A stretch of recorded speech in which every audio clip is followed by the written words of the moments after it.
What's going on, everybody? This is Randall Barnes, the founder of HBCU Pulse and the host of HBCU Pulse Radio, in the building to talk about Ray Lewis possibly being a coach. The sports world was shocked. We woke up in shock this morning when it was reported that Baltimore Ravens legend Ray Lewis was expressing interest in becoming the head coach of the Florida Atlantic Owls. And that report came from ESPN's Adam Schefter that Lewis was being floated as a replacement for former head coach Tom Herman. Now, immediately after that report came out, there was cold water that was immediately poured on it, where they said, hey, listen, we have not been talking to Ray Lewis, and Ray Lewis isn't in the running to be the coach of Florida Atlantic. But it really got me to thinking. This conversation around Ray Lewis being a coach really made me think about him possibly becoming an HBCU head coach. Now, this is not an original conversation for me. This is not an original topic for me. This conversation about Ray Lewis possibly becoming an HBCU head coach has been going on ever since Deion Sanders was at Jackson State. It hit its peak when Deion Sanders left Jackson State, and it looked like Ed Reed was going to be the coach of the Bethune-Cookman Wildcats, and we know what happened with that. And now, as we see that it seems as if Ray Lewis is really taking possibly being a head coach seriously, now we're looking at it like, man, could it really be a possibility? So let's go back to 2022. Following Deion Sanders' departure from Jackson State to become the next head coach of Colorado, a lot of HBCU alumni were looking to find that next big celebrity coaching hire that could possibly resemble Deion Sanders' success at Jackson State. And of course, Ed Reed was the first name people thought about. We were excited for Ed Reed. We're going to see what happened. We just didn't want him to come in and act like he was the savior of all HBCUs. And that was really the problem with a lot of the ways that Ed Reed was comporting himself. And of course, we know the situation that we're in now. When Ed Reed went on Instagram Live and he cussed everybody out because he was showing off, hey, we're picking up trash. This campus is trash. Right after Florida experienced a hurricane and Bethune-Cookman felt the effects of it, and they were still doing cleanup efforts on campus, he decided to go on Instagram and show it. And then when we criticized him, he cussed all of us out. And then ultimately that concluded his time in principal as the coach of Bethune-Cookman University. But Ray Lewis's name has been ubiquitous in conversations about open head coaching vacancies in the HBCU football space. Now, there hasn't been concrete reporting about him having conversations with teams. There's been conversations about possibly him. He interviewed with Morgan State. He might have been in the running for Morgan State, but I've not seen any concrete reports, so I don't want to spend any misinformation. But his name has come up in alumni and fan conversations about him becoming a coach in the HBCU space. And he's been linked to a lot of schools. From alumni perspectives, he's been linked to a lot of schools ever since 2022, whether we're talking about South Carolina State in 2023 before they got Channesbury. We're talking about Grambling before they got Mickey Joseph. We're talking about, of course, Morgan State, because what people were saying, hey, he might have been in the running at Morgan State, but they decided to go with Damon Wilson, who was the coach of Bowie State University. Texas Southern before they got Chris Dishman. Southern before they got Terrence Graves. It seemed like everyone was talking about Ray Lewis possibly becoming a head coach. He's continued to have been brought up, and it was a lot of conversations about him possibly, even though Morehouse is a Division II institution. And I always talk about the fact that people look down on Division II institutions, and honestly, we're probably playing the best football out of everybody in HBCU football. People look down on Division II football, but they don't look down at Morehouse as an institution. And even though Morehouse has struggled, they were like, well, if you don't want Morehouse to struggle, how about you hire Ray Lewis? Give him a shot the same way you gave Doug Williams a shot. And to be honest, the conversation isn't really fantasy, because even before these conversations about Ray Lewis possibly becoming a head coach, and especially an HBCU head coach, he expressed an interest in becoming a coach and getting into coaching. He talked about it in a 2017 article on the Baltimore Ravens website, saying that he's been asked about it a lot. He said it was a few years out, and he's thinking about it a little bit, and he wanted his sons to get through college, and then he'll really think about it. Then we saw in 2021, Deion Sanders was talking to the Clarion Ledger, and he indicated himself that Ray Lewis and Ed Reed were interested in getting into coaching right after Eddie George was named the head coach of Tennessee State University. So we have to be clear here. The interest in Ray Lewis's candidacy as an HBCU head coach goes far beyond football. What a lot of HBCU fans are looking for is for Ray Lewis to bring the level of attention to HBCU football the same way that Deion Sanders did when he was at Jackson State from 2020 to 2022. And we have to be honest. Deion Sanders' time at Jackson State, it was an economic driver for the HBCU space. Of course, for Jackson State and the city of Jackson, we know that. But even for folks like me, for folks that are writing about HBCU football, for folks that are doing YouTubes, they're podcasting, they're TikToking, like it was an economic driver for us because there was so much attention around Deion Sanders. And sometimes, and I know this for sure, because a lot of folks were coming at me crazy, some of the conversations weren't that positive. Some of the conversations weren't that productive when Deion Sanders was in the space.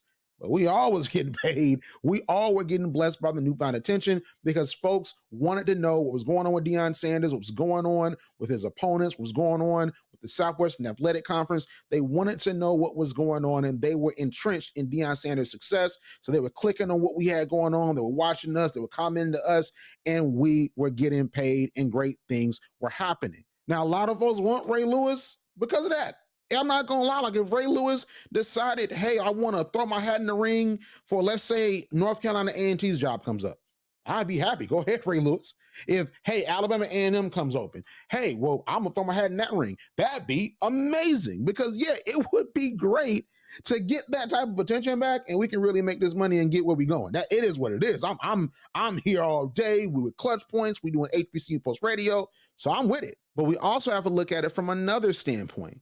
The mainstream media's interest in the story of an HBCU coaching legend at an HBCU. It peaked with Deion Sanders, and it led to a spotlight on HBCUs that we had never seen. But would Lewis command that level of attention? I think that's the real conversation. And he is the Baltimore Ravens. He is one of the best defensive players in NFL history. But Deion Sanders is on a different level. If we're comparing Ray Lewis to Deion Sanders in this instance, and we're saying that Ray Lewis is going to follow the Deion Sanders model, Deion Sanders, his peer is Michael Jordan.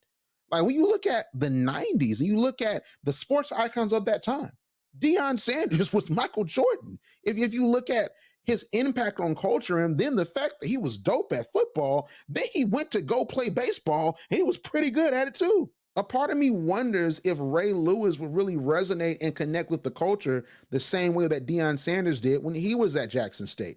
Then you have to look at the fact that Deion Sanders was first. So will Ray Lewis get that level of attention, seeing the fact that we saw Deion Sanders at Jackson State and we saw what he did? So will Ray Lewis get that same level of attention since we've already seen the phenomenon before? But going back to the Ed Reed saga at Bethune-Cookman University and some of the things that went down with Deion Sanders at Jackson State, if he were to consider becoming an HBCU head coach, or there were HBCUs that were looking to have conversations with him about it, I need for Ray Lewis to come into this space and not try to be the save-all, not try to be the person that wants to call out things. Come in and coach. I'm not saying just coach and don't say anything.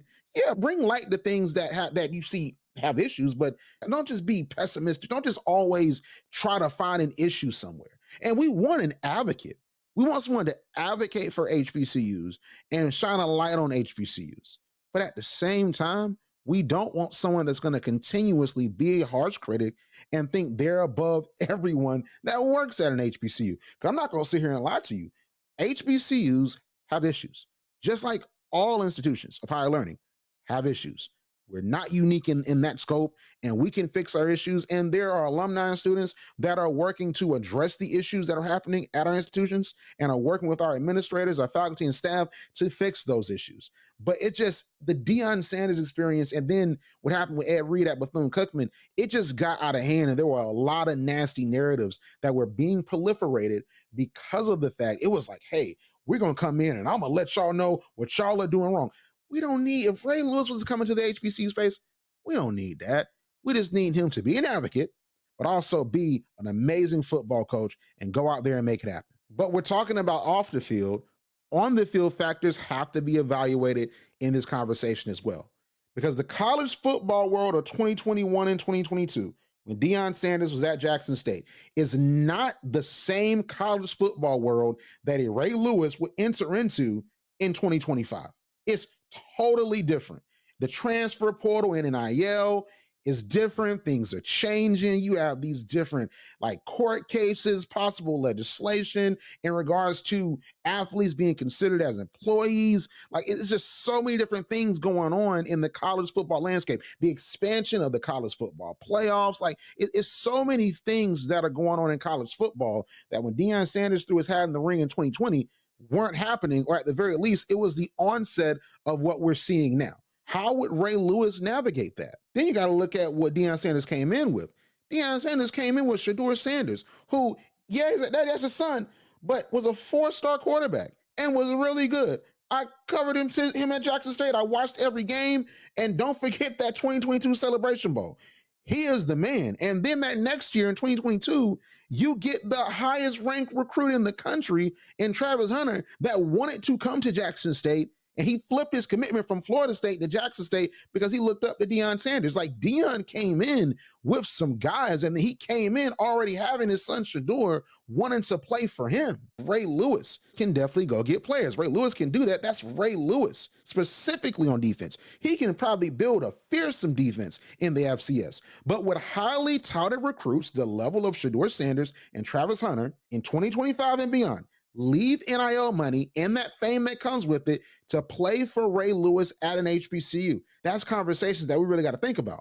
And would his recruiting pitch be different from Deion Sanders' ambitious goal of changing the paradigm for HBCU football? And when Deion Sanders was saying that, it made a lot of these recruits think about the greater good of, hey, I want to support Black folks. I'm going to go play for this Black college. We're going to shift the narrative. We're going to bring money to HBCUs, and we're going to get drafted from HBCUs. We're going to uplift HBCUs. It was an ambitious pitch, but what is Ray Lewis's pitch going to be?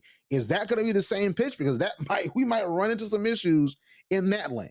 Or is his pitch going to be different? Because if his pitch is different and you're not hitting them with the, hey, let's make history, let's change the game for Black athletes and for Black colleges, if that's not the pitch, now these athletes, and I'm not saying it's wrong, they might look at their situation like, well, I might decide that I want to chase the NIL money. I might decide that I want to go after these endorsement deals. I want to put myself in, quote unquote, the best position to be drafted. There might be some players that still want to play at HBCUs and will come for the greater good, and they want to play under Ray Lewis and his coaching staff. But that's something to also think about as well, because a lot of these guys, these highly touted recruits, like the Travis Hunters of the world, like they're getting a lot of money and a lot of endorsement to go play at Power 5 and even Group of 5 institutions. And it's legal because of NIL. And we got to go back to the NFL draft.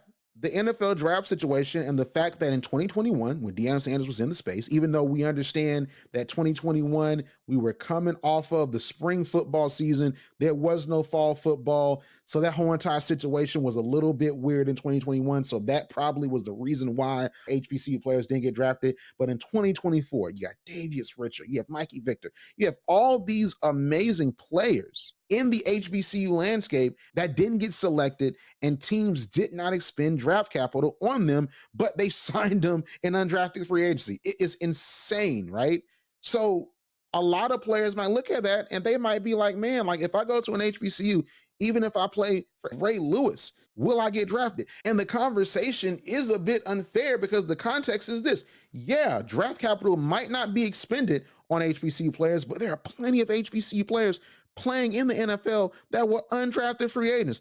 Look at the Cowboys. Now, listen, the Cowboys have not been the best viewing experience recently ever since Dak Prescott got injured, but Marquise Bell was doing his thing. Florida A&M, he's one of the best players in FCS, one of the best defensive players, not just in HBCU football, in the FCS. He's making plays on the defense for the Dallas Cowboys. You have Emmanuel Wilson, play for Johnson C. Smith, and also play for Fort Valley State University, my alma mater, making plays for the Green Bay Packers. You have Kobe Durant, play for South Carolina State under Buddy Pugh before he retired. That's doing his thing with the Los Angeles Rams And he's picking off Russell Wilson, all these different things. You have Xavier Smith, played for FAMU, also with the Rams, making things happen. So you have HBCU players that are playing in the NFL, but they weren't drafted. So from there, maybe some guys be like, hey, I'll go here. I might can ball out. But will I get drafted? Like, will this be the wrong decision? Will I stay the whole time that Ray Lewis is there if this 3 to 4 year time span to continue to build a winner and a contender in the HBCU room? We really don't know. Like, I think that things are going to be different. If Ray Lewis decided, I'm going to follow the same path that Deion Sanders did, coach at an HBCU, uplift an HBCU, be out 2, 3, or 4 years, I don't know if the circumstances will be the same because that's Deion Sanders. College football has changed even from 2 years ago, 4 years ago, when Deion Sanders accepted the role as head coach during the pandemic at Jackson State in September 2020. Things have changed. So we really don't know. But I do believe that it would be interesting and it would make a great product on the field, especially if he went to the MEAC, because I would love to see like Chennis Berry versus Ray Lewis or Trey Oliver versus Ray Lewis. I think that'd be interesting. And the SWAC, of course, you have your different storylines in the SWAC, because the SWAC, after Willie Simmons left and Deion Sanders left, is wide open, as we've seen this year. So I think it'd be incredibly interesting, but it's just some things that we have to think about. But nothing's happening. We heard he was in the running at Florida Atlantic, and then we heard he wasn't. Maybe it was all a false alarm, and maybe we just dreaming and we need to wake up. But if Ray Lewis decided, hey, let's make it happen. Let me see what's going on. Let me shoot my shot. Let me get things started at an HBCU. I think it would be cool, and it'd be something that would be interesting. And what I'll say with this as well, we know that Ray Lewis has his situation in Atlanta. We know all those different things. I think a school would have to take a hard look at that because there's going to be some press and some PR that comes with that. But I think you really would have to take a hard look at the upside of bringing in Ray Lewis. But I honestly do believe that the fact that he was linked to Florida Atlantic bodes well for possibly him coming to an HBCU. Florida Atlantic is not an HBCU, but the fact that his name was mentioned in this way, it had to come from somewhere. So that connotes to me that there's some level of interest on the Ray Lewis side. So I think that maybe some HBCU athletic directors, they need to weigh their options, look at the pros and the cons, and see if they got the money, and maybe reach out. That's what Ashley Robinson did with Deion Sanders. So who knows? Maybe you shoot your shot, it might go in, and you might make history. But outside of that, that's it for me. Check out HBCU Pulse Radio on Sirius XM, Channel 142, HBCU, Fridays at 5 p.m. Eastern, 4 p.m. Central. And also check out HBCU Pulse on Clutch Points at clutchpoints.com/HBCU. But outside of that, we'll see you on the other side, and I'll catch you on the next video. Like what you hear? Yeah. Subscribe to HBCU Pulse Radio on Apple Podcasts, Spotify, or wherever you get your podcasts. Also, head to HBCUPulse.com to stay up to date on what's going on in the HBCU community. Thank you for listening to HBCU Pulse Radio.